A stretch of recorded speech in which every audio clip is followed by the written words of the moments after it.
या योजनेमुळे भविष्यामध्ये महाराष्ट्रावर कोणतं आर्थिक संकट कोसळू शकते याची संभावना अनेक अर्थतज्ञांनी व्यक्त केली आहे। त्याचं संपूर्ण विश्लेषण आजच्या व्हिडिओमध्ये आपण करू। ज्येष्ठ पत्रकार आणि राजकीय विश्लेषक दीपक भातुसे म्हणाले की विधानसभेत जास्तीत जास्त जागा जिंकण्यासाठी युती सरकारने लोकप्रिय घोषणा केल्या, पण सरकारी तिजोरीवर जो परिणाम होईल याचा विचार केलेला दिसत नाही। आधीच मांडलेल्या अर्थसंकल्पात 20,000 कोटी रुपयांची महसूलची तूट होती। या योजनेमुळे 1 लाख कोटी रुपयांचा बोजा आणखी सरकारी तिजोरीवर पडणार आहे। यामुळे महसूलची तूट 1,20,000 कोटी रुपयांवर जाणार असल्याचा अंदाज वर्तवला जात आहे। निर्माण झालेली तूट किंवा होत असलेला घाटा भरून निघण्यासाठी सरकारकडे कोणतीही नवीन उत्पन्न नाहीत। यामुळे इतर ज्या योजना आहेत त्या योजना कमी करण्याला आता सुरुवात झाली आहे। त्याचबरोबर सरकारी कर्मचाऱ्यांना भीती आहे की त्यांचा पगार कापला जाऊ शकतो। तसं पत्र सरकारने काढलेलं नाही, परंतु तशी शक्यता आहे, कारण हा खर्च करण्यासाठी सरकारला इतर योजना किंवा चालू आर्थिक भार कमी करण्याशिवाय पर्याय राहणार नाही, असं सुद्धा काही तज्ञांचं म्हणणं आहे।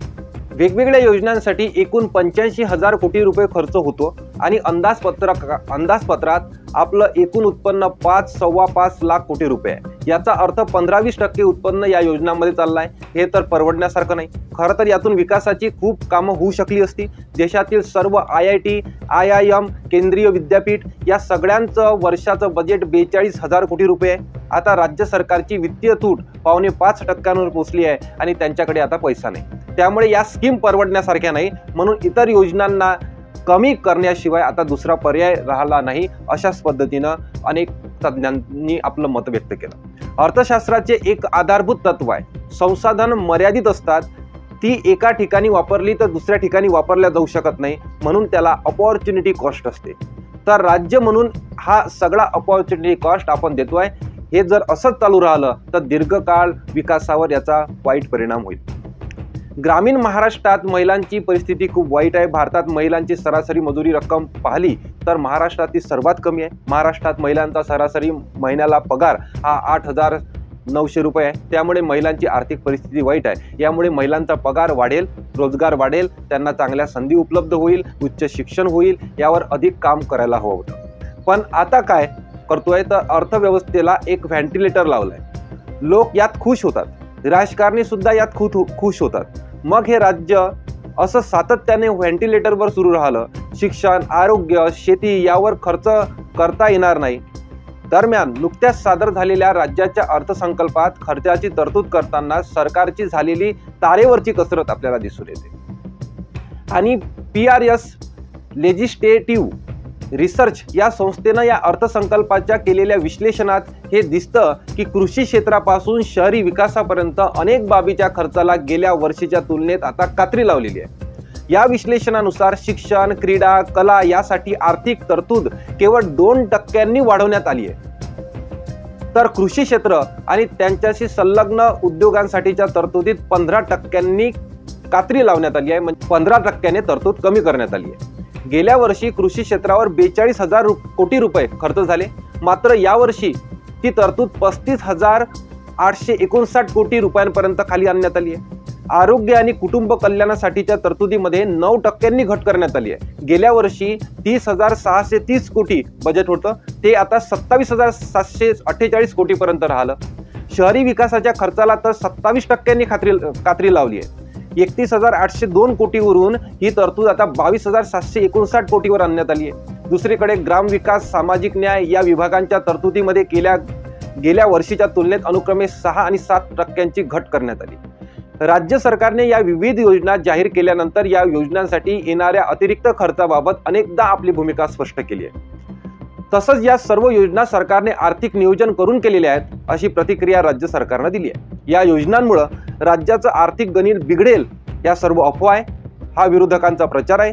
सरकारने प्रत्यक्षात नियोजन करूनच या योजना आणल्या आहेत, असं सरकारनं जरी स्पष्ट केलं असलं तरी सुद्धा विरोधक ज्या प्रकारची टीका करते आहे त्या टीका सुद्धा चुकीच्या नाहीत। यापूर्वी मुख्यमंत्री एकनाथ शिंदे यांनी सुद्धा याबाबत स्पष्टीकरण देताना म्हटलं होतं की आम्ही अधिकाधिक लोकांना योजनांचा लाभ मिळवून देऊ। विरोधकांनी टीका केली तरी आम्ही लोकांसाठी काम करत आहोत, तर अर्थमंत्री आणि उपमुख्यमंत्री अजित पवार यांनी सुद्धा यापूर्वी योजनांचा खर्च कसा करणार यावर समाज माध्यमांवर आपली भूमिका स्पष्ट केली आहे. ते म्हणाले होते की महाराष्ट्राचा उपमुख्यमंत्री आणि राज्याचा अर्थ व नियोजन मंत्री म्हणून मी स्वतःच मुख्यमंत्री माझी लाडकी बहीण योजना राज्याच्या सर्व 2024-2025च्या अतिरिक्त अर्थसंकल्पात सादर केली आहे. वित्त व नियोजन सर्व संबंधित विभाग तसेच राज्य मंत्रिमंडळाच्या मान्यतेनंतर या योजनेची घोषणा मी राज्याच्या अर्थसंकल्पात केली. चालू आर्थिक वर्षात योजनेसाठी आवश्यक एकूण 35,000 कोटी रुपयांच्या संपूर्ण रकमेची तरतूद या वर्षीच्या अर्थसंकल्पात केली आहे. त्यामुळे या योजनेसाठी पैसा कुठून आणणार हा प्रश्नच उद्भवत नाही. महाराष्ट्रासारख्या आर्थिक संपन्न राज्याला एवढी रक्कम खर्च करणे शक्य आहे असं अजित पवारांनी आपलं मत स्पष्ट केलं आहे. परंतु पुन्हा तोच प्रश्न येतो की ज्या पद्धतीनं आता महिन्याचे 1,500 रुपये महिलांच्या खात्यात हे डायरेक्ट जमा होते आहे, तर ते 1,500 रुपयांचं बजेट जर शिक्षणासाठी, नोकऱ्या देण्यासाठी किंवा पगारवाढीसाठी जर उपयोगात आणलं असतं किंवा अनेक देशाच्या विकासात्मक कार्यामध्ये ते पैसे जर खर्च केले असते तर कदाचित त्याचा भविष्यामध्ये आणि जास्त वेळेसाठी असर राहिला असता. आणि हे सुद्धा खरं मानावं लागेल की येणाऱ्या विधानसभा निवडणुकीमध्ये मतं मिळवण्यासाठी या प्रकारच्या योजना आणल्या जातात. आणि भाजपचे नेते नितीन गडकरी यांनी सुद्धा याबद्दल स्पष्ट मत व्यक्त केलं आहे की कोणत्याही मोफत मिळणाऱ्या योजनांपासून देशाचा विकास हा होऊ शकत नाही.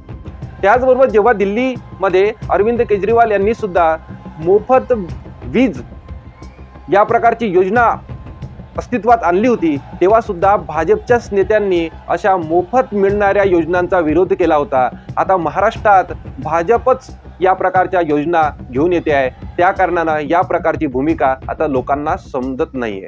त्या कारणानं खरोखर या सर्व गोष्टींचा आता विचार जनता सुद्धा करत आहे, सुशिक्षित व्यक्ती सुद्धा करत आहेत.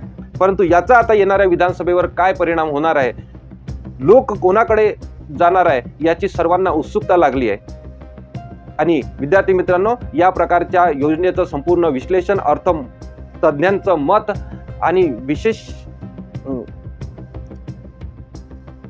अर्थतज्ञ किंवा तज्ञ व्यक्तींचं मत आपल्यासमोर आपण ह्या व्हिडिओच्या माध्यमातून ठेवलं. तुम्हाला हा व्हिडिओ नक्कीच आवडला असेल.